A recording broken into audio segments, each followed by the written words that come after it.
Τα χειρουργία στη σπονδυλική στήλη δεν λύνουν 100% τα προβλήματα στο δίσκο. Είτε αυτά είναι στον αυχένα, είτε είναι στη. Το 100% πρέπει να προσέξετε εδώ. 83% λέει ναι, ότι δεν τα λύνουν 100%. Τι σημαίνει αυτό, κύριε Βλατάκη? Ότι κάποιοι μένουν. Εμφανίζουν το πρόβλημα μετά από κάποια χρόνια, ότι δεν μένουν πολύ ικανοποιημένοι από το πώς φανταζόταν ότι θα είναι ακριβώς όπως ήταν πριν.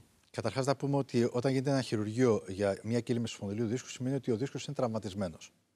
Είναι βαριά τραυματισμένος. Και μετά από ένα χειρουργείο, ο τραυματισμός παραμένει. Άρα χρειάζεται ένα χρονικό περιθώριο να δώσουμε στον οργανισμό για να επουλώσει αυτό το τραύμα.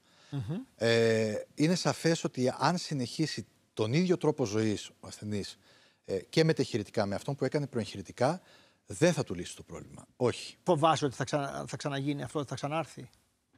Εντάξει, προσέχω παραπάνω και θέλω λίγο να προσαρμοστώ, γιατί μπορεί να λέμε ότι δεν λύνουν τα προβλήματα. Άμα δεν κάνεις κάτι κι εσύ, δεν θα λυθεί το πρόβλημα. Προφανώς. Συνεχίζεις τη γυμναστική σου. Ναι, εγώ τώρα δεν κάνω. Έχω σταματήσει λόγω των παιδιών και της δουλειάς. Δεν κάνω τόσο και το ψιλοφοβάμαι. Λέω κάτσε μη γίνει. Αλλά έχω τα λάστιχα της ασκήσης ισορροπίας μου που κάνουν. Κάνεις πράγματα. Τους μέσα μύες και όχι τους έξω. Ναι, αυτά είναι βασικά. Ναι. Θέλω να δούμε τις ερωτήσεις των ανθρώπων που μου στέλνουν στο inbox. Έχουν πολύ μεγάλο ενδιαφέρον πάντα.